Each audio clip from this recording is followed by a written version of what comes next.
Hello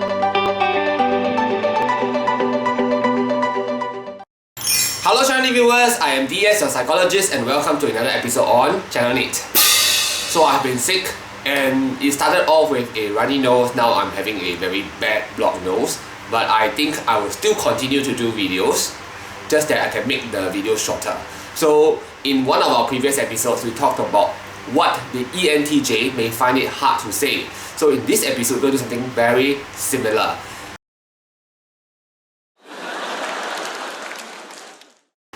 So in this episode, we'll do what is the ENTJ unlikely to say. So this is quite different from what the ENTJ finds it hard to say. I have identified two categories of things that the ENTJ will usually not say. The first category would be illogical, meaningless things. So what would be considered meaningless or illogical things to say? Imagine you are in a cab and you're caught in a traffic jam on the expressway. So you are rushing off somewhere and you're running late. The ENTJ doesn't like to be late. So if you're trapped in a traffic jam, it does not make sense for you to tell the taxi driver to hurry up, right? Because there's no way he can even hurry. Hey uncle, I'm in a bad rush. Just 1 more cm, you drive 1 more cm inside. This is totally illogical. The ENTJ is unlikely, actually will not even say such things. Well, because this is a very extreme example, many other MBTI types are also unlikely to use this example. So I will give you another example, and that is love. So it is super unlikely for an ENTJ to ask his or her date or somebody that he or she is interested in to try out a relationship. I really like you, I know you don't have a feeling for me yet, but can we try? We be boyfriend and girlfriend for 1 day, then maybe you will change your mind, huh? Just 1 day, please. This will never happen, but I've heard that there are other MBTI types that do such things. I think they are delusional. If you don't like a person, if you're not attracted to the person, then it cannot be forced. So even for the 1 day, it is going to be a very hard 1 day, even if she tries to agree, because she is an FE user. Similarly, if you are on the verge of breaking up with your partner, it does not make sense for the ENTJ to say, "Can you love me? Please love me back." Just give me one more try. Because from the ENTJ's point of view, love cannot be forced. So if you already do not love me, then it does not make sense for me to even make a request for you to love me. So from my point of view, that statement itself is meaningless.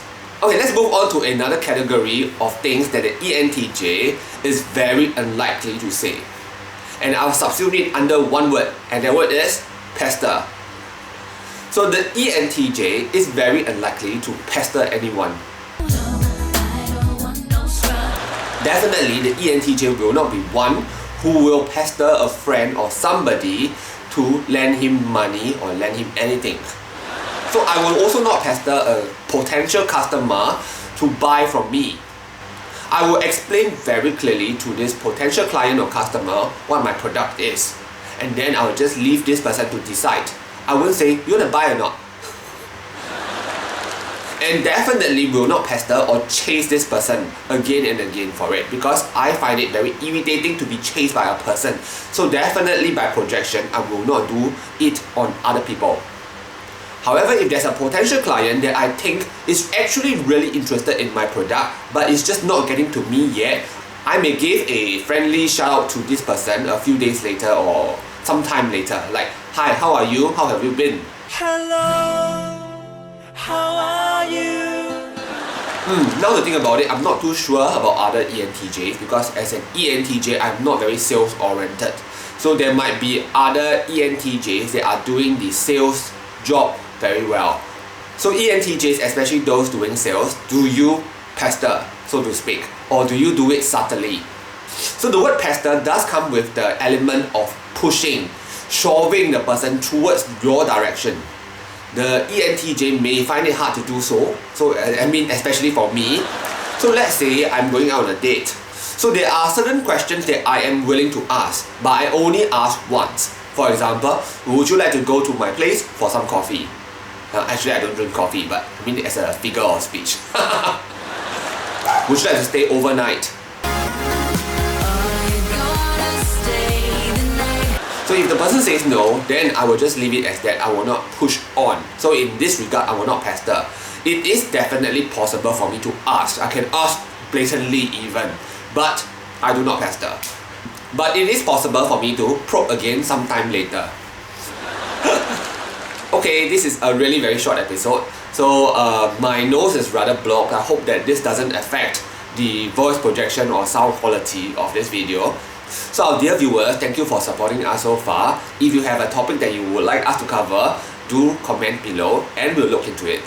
And if you have not subscribed, do consider subscribing so that we can bring you more MBTI, ENTJ and psychology. Okay, I'm going to sign off now and I'll see you in my next episode. Goodbye.